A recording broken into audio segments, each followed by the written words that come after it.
Bueno, buena clase, buenas tardes, espero que estén todas y todos muy bien.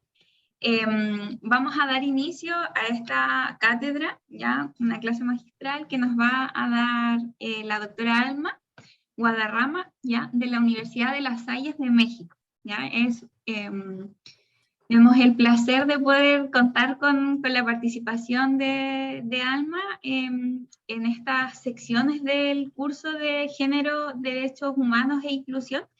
Es como un privilegio, ¿cierto?, que podamos contar con su presencia y el trabajo colaborativo que hemos estado haciendo para el conversatorio que vamos a realizar, ¿cierto?, entre Chile y México. ¿Ya? Así que ella el día de hoy nos va a presentar la violencia de género en el ámbito digital, en los avances legislativos que hay en México. Así que eso, les invito a que la escuchen y que al final de la presentación puedan hacerle todas las preguntas, ya, que podamos conversar acerca de las comparaciones entre Chile y México, qué es lo que falta, ya, y hagamos un pequeño análisis de su presentación. ¿Ya? Así que dicho esto, bienvenida Alma y el Zoom es suyo.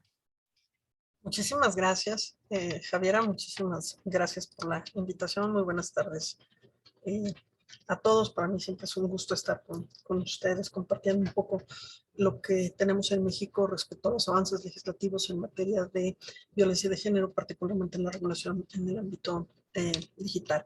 Y bueno, es un primer acercamiento un poco con cifras, con el estatus de lo que tenemos con la normativa vigente y bueno, pues agradecer nuevamente la invitación. Y bueno, la conferencia la titulé La violencia de género en el ámbito digital, avances legislativos. Y bueno, presento un poco cifras de lo que hay.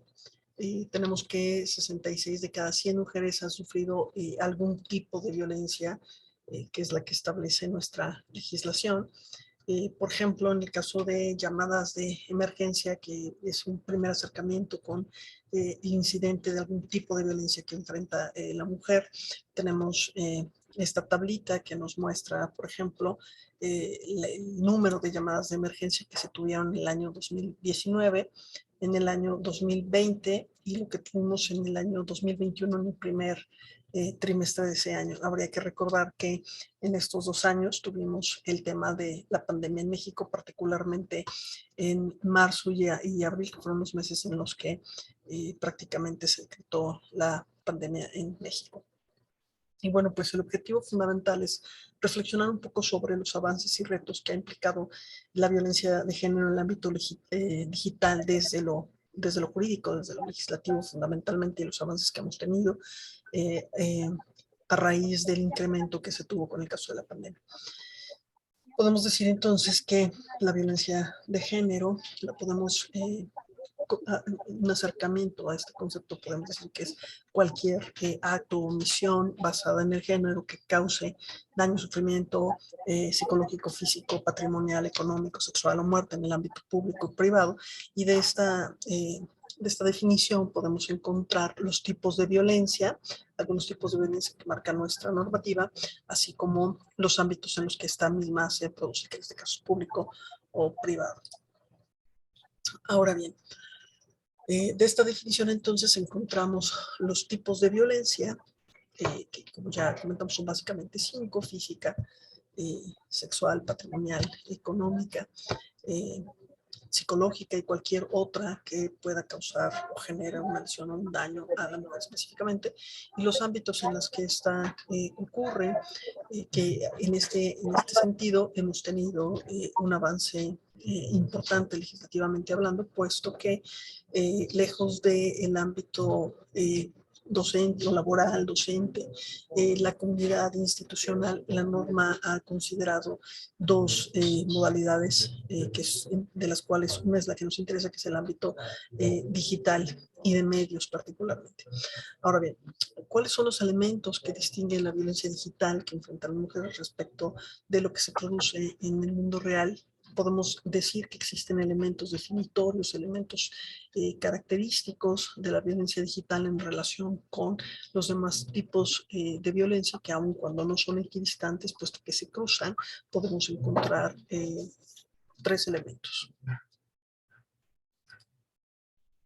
Primero es el entorno en el que se produce esta violencia digital, es decir, obviamente dentro de las TIC, de las tecnologías. Nosotros en México tenemos el Instituto Nacional de Estadística y Geografía, que tiene un módulo que es el MOSIVA, que es el que recaba estadísticas en torno al ámbito digital fundamentalmente. Y por ejemplo, en el 2000, en las estadísticas comparativamente hablando del 2019 y 2020, encontramos, por ejemplo, situaciones de violencia que específicamente han vivido o vivieron las mujeres, de acuerdo con esta encuesta, en donde hubo un contacto mediante identidades falsas, mensajes ofensivos, propuestas sexuales, un contexto de contenido, un texto, contenido sexual, llamadas ofensivas, provocaciones para reaccionar de forma negativa, suplantación de identidad, rastreo de cuentas, críticas por la apariencia o clase social, es decir, el estatus social, la publicación de información personal, etc. Y las barras en color azul nos muestran el porcentaje durante el 2020 y en las barras en color gris nos muestran los porcentajes en color gris. En el 2021 no se generó esta encuesta, de no tenemos resultados en 2021, entonces por eso se hace la comparativa en 2020 y 2019. Y como podemos ver, los contactos con identidades falsas se siguen manteniendo en un porcentaje alto, igual que en el caso de los mensajes ofensivos, comparando 2019, que es la barra gris, con el 2020, que es la barra azul. Sin embargo, tenemos un descenso en el 2020 en cuanto a propuestas sexuales, textos con contenido sexual, llamadas ofensivas, etc. Y probablemente estos 2 rubros obedezcan a que justo en 2020 se aprueba reformas a lo que conocemos como la Ley Olimpia, que no es otra cosa más que un conjunto de normas que son reformadas, y que a ese conjunto se le ha llamado Ley Olimpia, en donde se sanciona fuertemente el contenido sexual, el compartir compartir contenido con característica sexual sin el consentimiento de la persona. Estos de acuerdo con el Código Penal, puede ser un hombre o puede ser una mujer, pero específicamente en cuanto a la violencia en el ámbito digital, la norma se refiere específicamente a las mujeres. Ahora, un segundo elemento es justo la identidad del agresor. El que se haya incrementado la violencia de género en el ámbito digital se ha posibilitado gracias justo a que el agresor, el victimario, se escuda en el anonimato, y esto es visible con estas estadísticas. Lo mismo, la barra en color gris es del 2019, la barra en color azul es del 2020, y entonces encontramos que el porcentaje de los agresores no los conoce la víctima, y podemos observar que durante el 2020, que es justamente cuando tuvimos el tema de la pandemia en México, observamos un despunte en este sentido. Otro de los agresores son gente que es conocida por la mujer, es decir, tienen contacto con la mujer que es la víctima, pero también existen aquellos que tienen una relación particular con las mujeres, encontrando en consecuencia el porcentaje más alto en el caso de aquellos que no tienen ninguna relación directa. Y la tercera es una consecuencia, son las consecuencias que se tienen por la violencia de género en el ámbito digital. En este sentido, La violencia que se vive en el mundo real, digamos, generalmente es lo que llamamos feminicidios. Esta violencia que sería la exacerbada de la violencia física que lleva justo al feminicidio. En el ámbito digital, de alguna forma también se tiene a través de lo más grave que sería el suicidio, por un lado, pero también hay otro tipo de consecuencias, como por ejemplo el enojo, la desconfianza, la inseguridad, el estrés, la frustración, que simplemente haya una total indiferencia, los nervios o bien el miedo. Y si observamos dentro de estas categorías, encontramos tanto hombres como mujeres. Pero en el caso de las mujeres, pues es muchísimo más alto. Por ejemplo, el caso del enojo, el caso del miedo y la desconfianza respecto a las demás categorías en relación con el varón. Y estas siguen siendo estadísticas del 2020, que hay un error, es el 2020. Ahora bien, en cuanto a los rangos de edad que también están ligados con el número de horas que se pasan frente a una computadora o frente a un teléfono celular, por ejemplo, encontramos que los porcentajes más altos están en los bloques de edad de entre 12 y 19 años y entre 20 y 29 años en relación con el sector de 30 a más años. Generalmente son los jóvenes o los mayores de edad, de acuerdo con la legislación mexicana, los que las víctimas, mayormente el porcentaje de víctimas que sufren algún tipo de violencia de género, siendo evidentemente las mujeres en estos rangos también de edad las que se convierten en las principales víctimas de los acosadores en este ámbito. Por otro lado, tenemos el grado de escolaridad, y esto es un elemento importante porque nos permite determinar también el perfil de la víctima. Tenemos el caso de la educación básica, el caso de la educación media y el caso de la educación superior. Y encontramos justamente que la educación media, que es justamente la que coincide con estos rangos de edad, en donde se produce mayor porcentaje de casos de violencia, encontrándose un porcentaje mayor en el 2019 que en el 2020. Insisto, esto coincide justo con el tema de la edad. Entonces, podemos llegar a la conclusión de que, bien, las mujeres, cualquier rango de edad, pero principalmente en estos bloques, tienden a ser más fácilmente víctimas de algún tipo de violencia de género en las que la violencia digital pueda desdoblarse. Y llegamos al tema de el caso de Olimpia Coral Melo, que fue un caso muy, muy sonado en su momento y que gracias a lo que esta chica vivió, bueno, esta mujer vivió, tenemos hoy lo que llamamos la ley Olimpia. El caso de Olimpia Coral Melo fue el de una joven que mantenía una relación amorosa con un chico, quien sin su consentimiento transmitió o compartió un video íntimo de ella, y esto la puso pues en los reflectores de alguna forma. Y durante el tiempo en el que ella sufrió este tipo de violencia, incluso pensó en el suicidio. Sin embargo, el apoyo de la familia le permitió reponerse y utilizando en ese momento que estudiaba Derecho los mecanismos legales, proponer en Puebla una reforma al Código Penal en donde se pudiera tipificar una figura que en ese momento no existía, que era justamente la de violencia de género en el ámbito digital.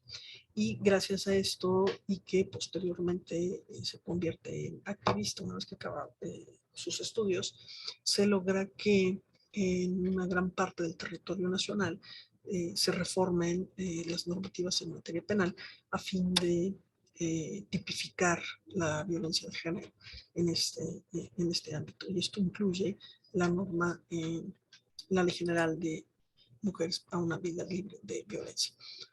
Luego entonces la ley Olimpia en realidad es un conjunto de reformas legislativas encaminadas a reconocer la violencia digital y sancionar los delitos penalmente que violen la intimidad sexual de las personas a través de medios digitales. Al día de hoy la ley Olimpia ha sido aprobada en 29 estados, es decir, 29 estados de la República tienen tipificada en su Código Penal tienen tipificado esta figura jurídica, excepto 3, que es Morelos, Nayarit y Tabasco, que al día de hoy todavía no cuentan con esta figura. Aquí es bien importante mencionar que el hecho de que Morelos, Nayarit y Tabasco no cuenten con esta figura como sanción penal, pone en un estado de vulnerabilidad, por supuesto, a las mujeres en general, porque no podría sancionarse en caso de que se cometiera que se atentara contra la mujer en este ámbito, en cualquiera de estas entidades. No habría mecanismo para poder sancionar. Por eso es importante que no solamente en las 32 entidades se pueda tipificar, sino que además puedan estar armonizadas, que eso es un elemento que haría falta al día de hoy. De tal manera que con base en la soberanía de cada estado, cada entidad federativa, las penas son variadas, pero van desde los 11 meses hasta los 8 años aproximadamente, dependiendo de la entidad. Y también se sanciona con multas que van de los 100 hasta los 2,000 UMAS. De igual forma, depende de cada entidad. La ley fundamental que protege a las mujeres de cualquier tipo de violencia es la Ley General de Acceso a las Mujeres a una Vida Libre de Violencia, que es una norma vigente desde el 2021, en el año en el que se modifica, se reforma esta ley a fin de incluir una nueva modalidad de violencia, que es justamente la violencia digital. En este sentido, la ley define la violencia digital como toda acción dolosa realizada mediante el uso de tecnologías de la información y la comunicación por la cual se exponga, distribuya, difunda, exhiba, transmite, comercialice, oferte, intercambie o comparta imágenes, audio, videos reales o simulados de contenido íntimo sexual de una persona sin su consentimiento, sin su aprobación o sin su autorización, y que le cause un daño psicológico, emocional o cualquier otro en el ámbito de su vida privada o de su propia imagen. Esto conforme al artículo 24 de esta ley.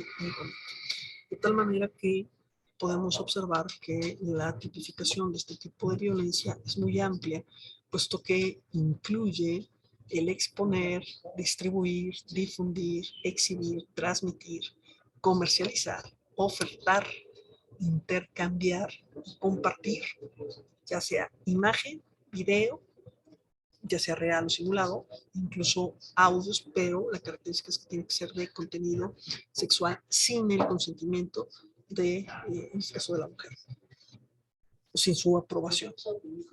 Y que esto, aquí está la condicionante, y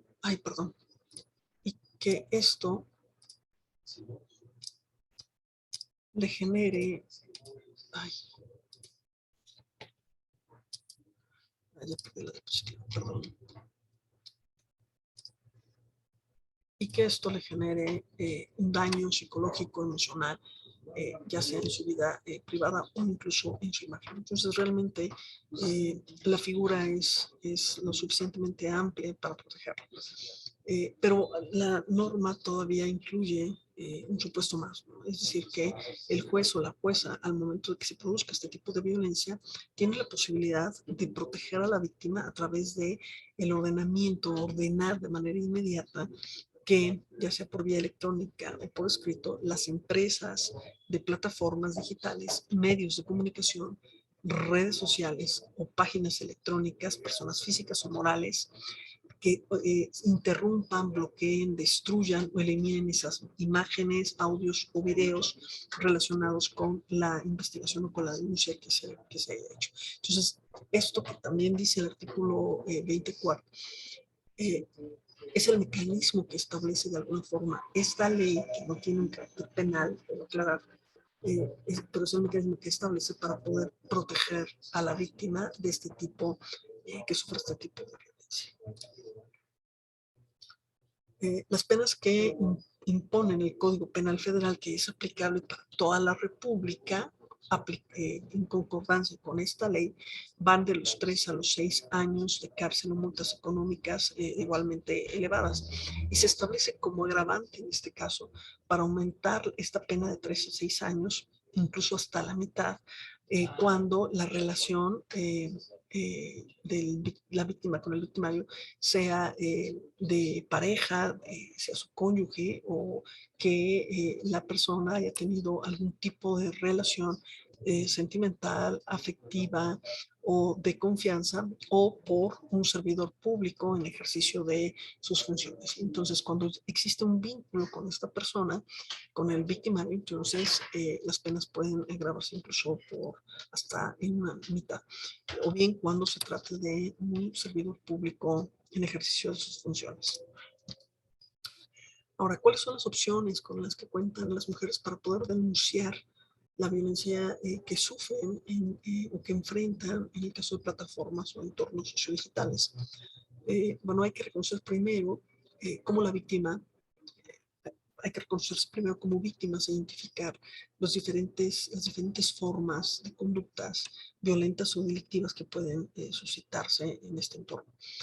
Por ejemplo, el caso de el acceso no autorizado, cuando se manipula la información, la suplantación de identidad, expresión o expresiones discriminatorias o algún texto discriminatorio, el caso obviamente de acoso, la difusión de la información personal e íntima sin el consentimiento, la extorsión, la explotación sexual, conocida como sexting o grooming, y lo que conocemos como doxing.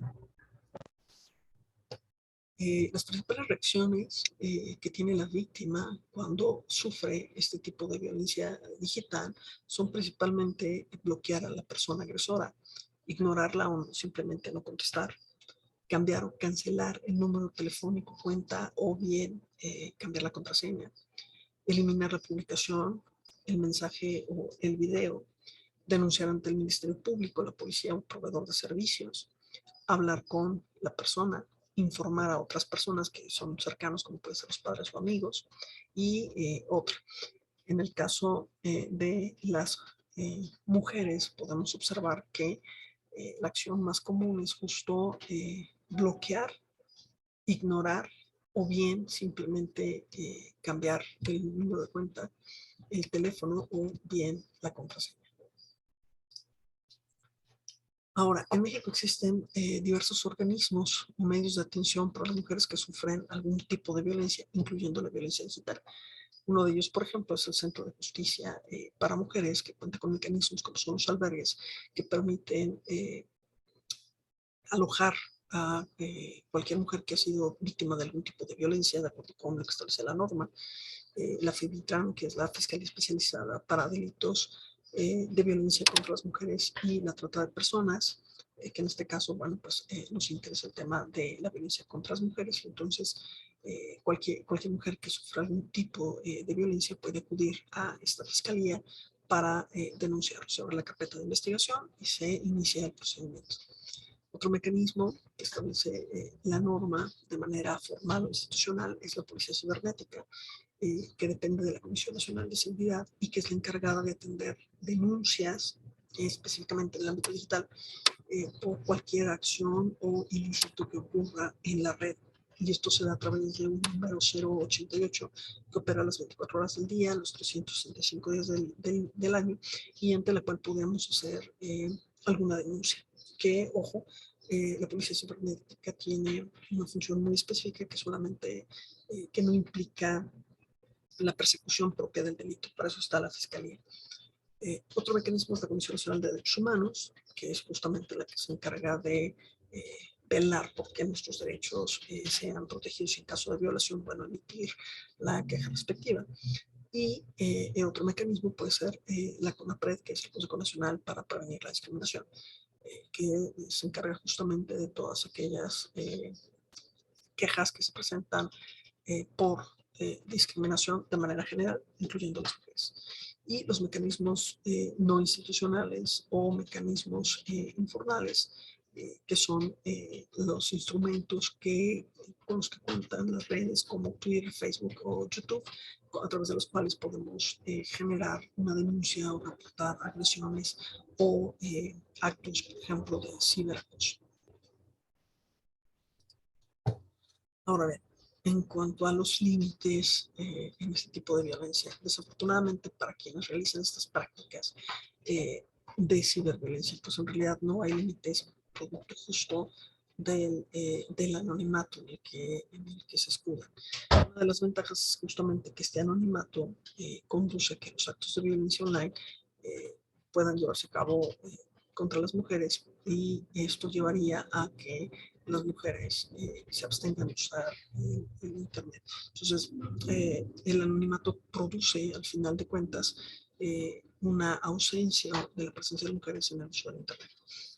Los alcances es que, por ser un fenómeno relativamente nuevo, se carece de datos exhaustivos, particularmente en nuestro país, aun cuando contamos con estadísticas, que sin embargo, a nivel mundial se estima, por ejemplo, que el 23% de las mujeres han manifestado haber sufrido algún abuso o acoso en línea al menos una vez en su vida, y que 1 de cada 10 mujeres han sido víctimas de alguna forma de violencia online desde los 15 años, lo cual es un porcentaje relativo, en verdad alto. Los riesgos, bueno, es muy palpable con el aumento de suicidios en el mundo y en particularmente en México, derivado justo de nuestra cultura y de la pandemia producida por el virus SARS-CoV-2, que de alguna forma generó que en México se estuviera conviviendo con el agresor los 7 días de la semana, los 365 días del año. Y esto evidentemente se plasmó en el número de llamadas y de denuncias por violencia particularmente familiar, pero también por violencia en el ámbito digital. ¿Cuáles son los retos de la violencia digital contra la mujer? ¿Y quién debe actuar para erradicar estas prácticas de violencia digital? Definitivamente debe ser una mancuerna de gobierno y sociedad con acciones y estrategias que consideren 3 aspectos fundamentalmente. El primero es psicológico, enfocado en la atención especializada a la víctima de la violencia de género, pero al mismo tiempo que esta atención especializada psicológica se le otorgue al acosador por medio justo de profesionales especializados con un conocimiento profundo sobre el origen y los efectos de la violencia, pero también, esto es muy importante, en el uso de las TICs y las consecuencias que esto genera o provoca para la víctima. En un segundo aspecto es el normativo, que el legislador debe tener claro que la normativa mexicana debe enfocarse en la protección de los derechos humanos y que pueden ser vulnerados por el uso de las tecnologías, como puede ser el derecho a la vida, la libertad de expresión, el acceso a la información, el acceso a la justicia y las garantías individuales. De tal manera que, con el propósito de garantizar la materialización de los derechos humanos, la ciberviolencia debe ser atendida desde 3 enfoques fundamentalmente. Desde lo legislativo, teniendo presente que las tecnologías van evolucionando, avanzando mucho más rápido, de tal manera que se requiere estar en constante actualización para poder adecuar la realidad de nuestra norma, lo que menciona la norma, a nuestra realidad. Desde lo administrativo, con la creación de centros de reeducación para hombres que ejercen violencia contra las mujeres. Y evidentemente desde lo penal, al reconocer a los sujetos del supuesto jurídico en todas las normativas penales de nuestras entidades federativas. Y en lo social, si bien la generación de nativos digitales ha nacido con el chip de lo que son las TICs, esto no quiere decir que sean letrados en la tecnología. Si partimos de esta afirmación, entonces entendemos que el trabajo de los padres y la comunidad se debe encaminar a reforzar los esfuerzos en materia de educación de respeto por el otro, en donde estas diferencias culturales, sociales y económicas, entre otras, se convierten en grandes oportunidades de crecimiento y de enriquecimiento cultural. Eso sería básicamente. Gracias, Alma, por la presentación que nos diste.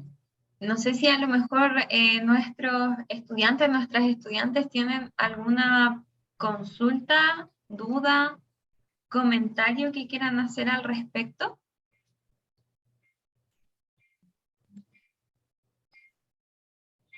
Queda abierto el micrófono para que puedan compartir sus inquietudes. ¿Yo? ¿Sí? Hola. O sea, primero que nada decir que está súper interesante el tema. Me gustaría que hubiera algo parecido acá. Tenemos algo que está ahí durmiendo en el Senado, que es la ley de PAC, pero no ha llegado nada más. Y tengo la duda de si han habido como hartos imputados por esta ley o es algo que todavía está muy reciente, porque ha pasado acá con varias leyes que están y son súper específicas, pero que quedan ahí, no pasa nada. Entonces quería como conocer cómo es allá en México en ese sentido. Sí, muchas gracias por la pregunta. Sí, ya ha habido, de hecho, casos, ya hay carpetas de investigación al respecto. De hecho, justo el caso de un artista, y esto no específicamente por la violencia de género contra la mujer, en realidad sí hay carpetas de investigación, pero no ha sido como muy difundido en cuanto al número de carpetas en este sentido. Sin embargo, fíjate que gracias a las reformas que se dieron en el Código Penal, que son generales y aplicables tanto para hombres como para mujeres, uno de los artistas, persona de la farándula, que si no mal recuerdo se llama Gabriel Soto, justo utilizando esta figura jurídica tipificada en el Código Penal, genera la denuncia correspondiente contra la persona que pueda ser responsable de haber compartido un video íntimo de él sin su consentimiento. Y curiosamente fue el primer caso utiliza esta figura conocido, en lugar de haber sido una mujer, fue justo un hombre. Y más recientemente me parece que también otro artista varón en la Ciudad de México, justo utilizando esta figura, hace una denuncia por haber compartido contenido sexual sin su consentimiento. Pero en el caso de mujeres que yo conozca, o que yo sepa, que tengan un impacto, digamos, mediático por ser estrellas o gente reconocida, no. Sí las hay, sobre todo en la Ciudad de México, pero no de una reconocida, digamos. Gracias, gracias. ¿Alguien más le gustaría hacer alguna consulta o algún comentario que le haya llamado la atención? ¿Una reflexión de la presentación? ¿Pablo? Bueno, es una pregunta y un comentario en sí. Quisiera preguntarle a la profesora Alma, sí, de qué parte de México es en sí. ¿De qué parte es, profesora Alma? ¿Yo? ¿De qué parte de México? ¿Yo? ¿Sí? Del Estado de ¿Sí México. usted? Ah, Estado de México. Sí. Sí, del Estado de México, específicamente nacida en Toluca, que es la capital. He escuchado de esa ciudad. Yo me he recorrido un poco México en Google Maps. Un país súper bonito en sí. Y Gracias. respecto al comentario, me llama la atención de que la mayoría de las personas que cometen acoso a otras sean principalmente jóvenes. O sea, como que Sí. últimamente las redes sociales han sido claves a la hora de de estas situaciones que no deberían ocurrir en sí. Eso es lo que podría comentar. O sea, me llama la atención Sí, que principalmente los jóvenes menores de 30 años sean las principales, o sea, o sea, el principal grupo etario en sí sí, que protagoniza este tipo de causas, o sea, de sí, situaciones. sí, y fíjate que llama mucho la atención justo porque también en este grupo etario, en este sector, es el que pasa más horas o más tiempo, más de 4.5 horas al día en el ámbito digital, ¿no? Utilizando tecnologías, teléfonos celulares o cualquier tipo de tecnología. Y eso es una característica muy, muy, muy interesante porque pareciera que esta violencia está relacionada con el número de horas que se pasan frente a algún mecanismo tecnológico que coincide con estos dos grupos de edad en la que se ha dividido, de los 12 a los 18 y los mayores de edad de menos de 30 años, que es lo que nos arroja la estadística justo. Y entonces, bueno, al Así final es. esto nos demuestra que tiene que ver mucho con también, no solamente evidentemente la experiencia, sino también con la educación. Y lo que decía yo al final, ¿no? No por el hecho de tener un gran manejo de las redes o un gran manejo de la tecnología, esto quiere decir que sean letrados en el cuidado o en el autocuidado personal en este ámbito. Muy bueno, muchas gracias No, gracias a ti por por la pregunta. responderme. Muchas gracias. Gracias. ¿Alguien más quiere tomar la palabra?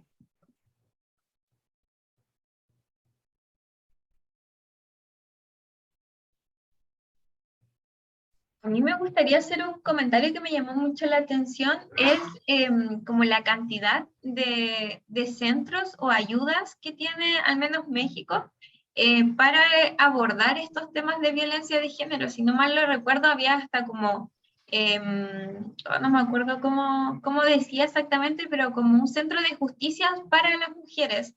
Sí, es Eh, correcto. Claro, entonces me llama la atención, no sé si acá a las y los estudiantes también les llamó la atención eso, porque en Chile solamente tenemos lo que es CERNAMEC, que es el Servicio Nacional de las Mujeres y Equidad de Género. Y dentro de CERNAMEC igual hay varios centros y programas que se encargan como de abordar la temática. Sin embargo, hoy en día ese sistema se encuentra colapsado como para abordar, para, no sé, casos de reparación, ¿cierto? Los hogares de acogida igual se encuentran como colapsados. Entonces, a mí me gustaría saber si es que nos puedes contar cómo es que funciona, por ejemplo, esta de la justicia para las mujeres u otros centros en México que abordan como la temática de la violencia de género y hacia las mujeres específicamente. Claro. Sí, bueno, una de los, como tú mencionas, tiene varios programas, como el tema de la difusión, ¿no? Eso es muy, muy importante. Los tipos de violencia que forman parte de estos programas, que se dan a conocer, etcétera, etcétera. Pero particularmente de manera muy directa cuando se detecta que hay un tipo de violencia que generalmente es una violencia familiar porque está en contacto directo con el agresor. Entonces se protege, se ordena la protección de la mujer a través de lo que llamamos albergues. Estos albergues son como casas de acogida, digamos, en donde la mujer tiene un techo y se le dan también programas.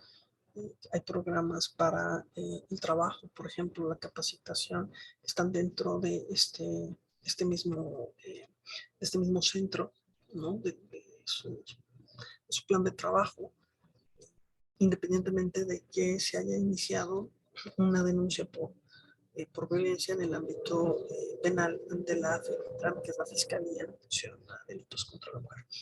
Y entonces, dentro de este programa administrativo, eh, tiene diversos tipos de ayudas, como el trabajo, la casa, la comida, etcétera, etcétera.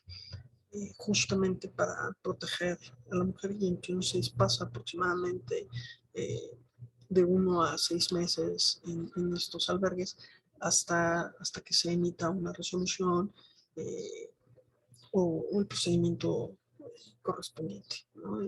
Depende mucho la situación, pero sí es un programa que ha apoyado muchísimo a las mujeres en este sentido, aun cuando sí hay falta mucho que hacer y tiene que ver justo con la reeducación de los hombres y las mujeres, por supuesto. Sí, eso es importante, como que el tema de la reeducación en temas de violencia es súper importante. Más allá que, porque siento que en este momento, y está bien igual, como atendemos a la víctima, ¿no?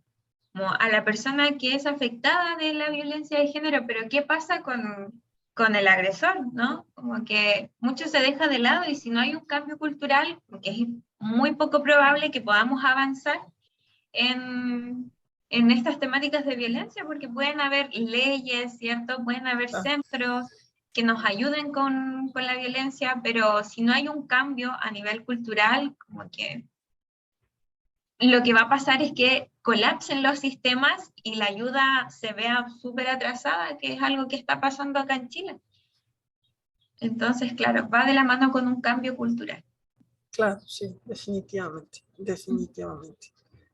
Como tú dices, llega un momento que efectivamente puede colapsar el sistema justo por la demanda, ¿no? El exceso de mujeres que sufren este tipo de violencia, particularmente la violencia real fuera de lo que puede ser lo digital.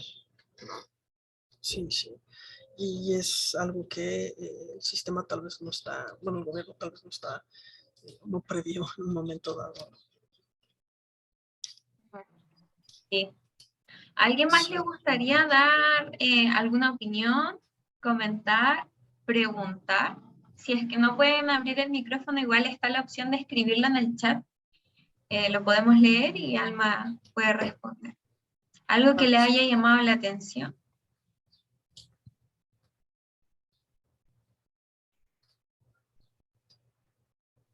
¿Están un poco tímidos?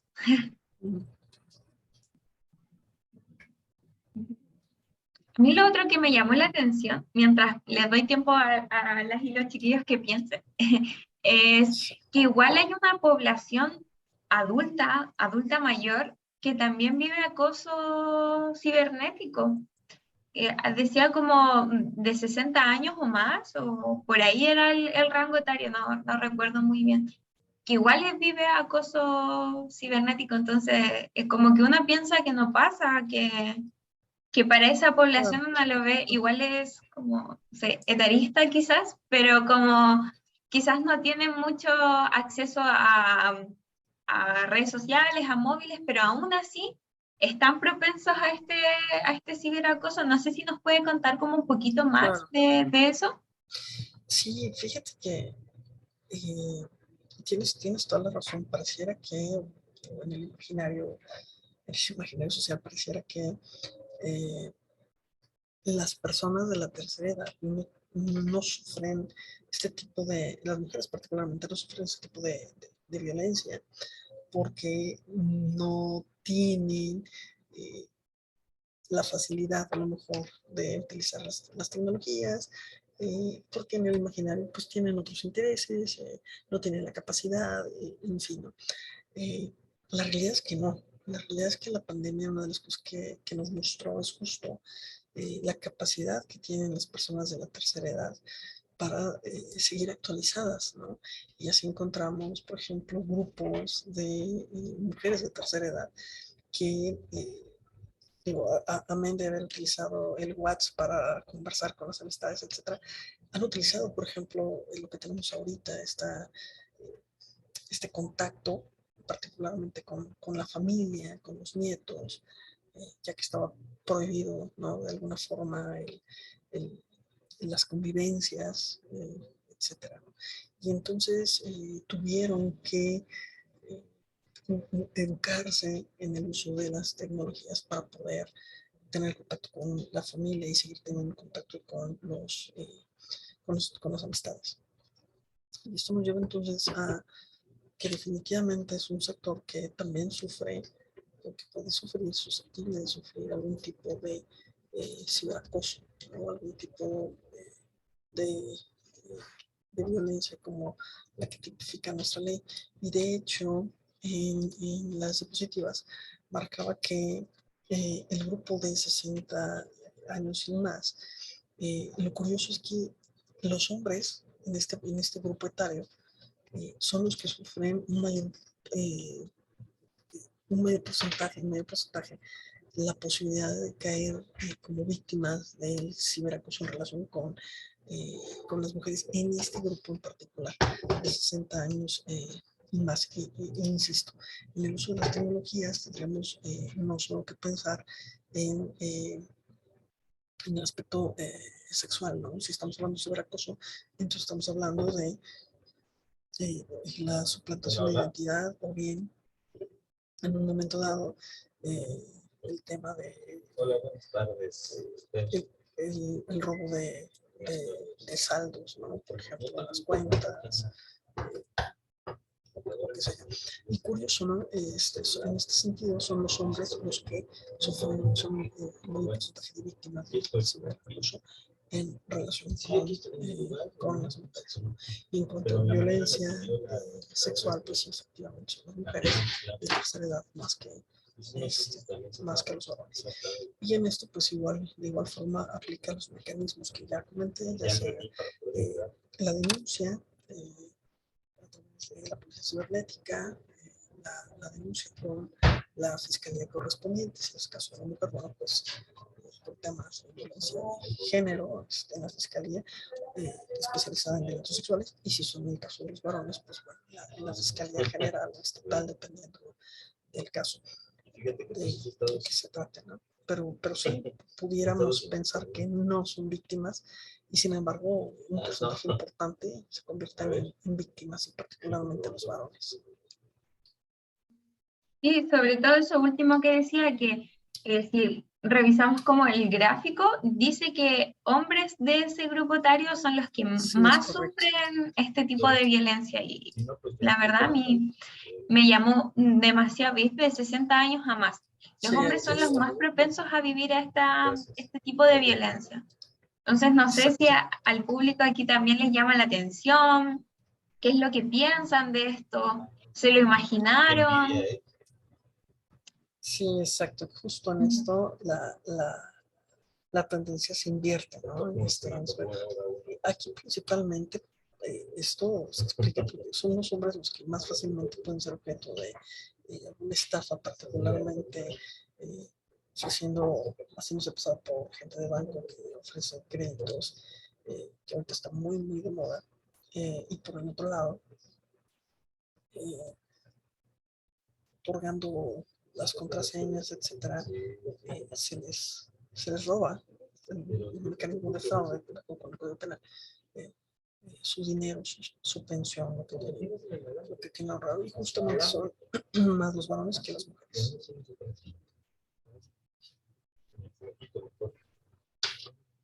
Bueno, veo que ya nadie tiene más preguntas, más consultas, más opiniones al respecto. Así que nada, solo darle las gracias por aceptar hacernos esta clase en el marco de este curso de Género, Derechos Humanos e Inclusión.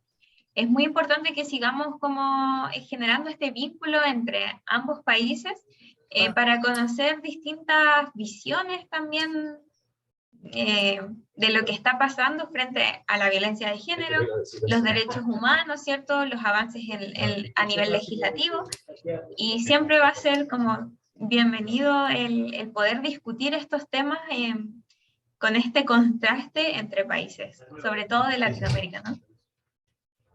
Pues muchísimas gracias, Javiera, muchísimas gracias por el espacio, muchísimas gracias por la oportunidad. Como siempre, es un placer traerles a la mesa un poco los avances que se han tenido en esta figura, en este flagelo que sufrimos dentro de las relaciones sociales, particularmente derivado de las tecnologías. Sí. Así que muchas gracias y nada, sigamos en contacto para otro tipo de actividades, ¿ya?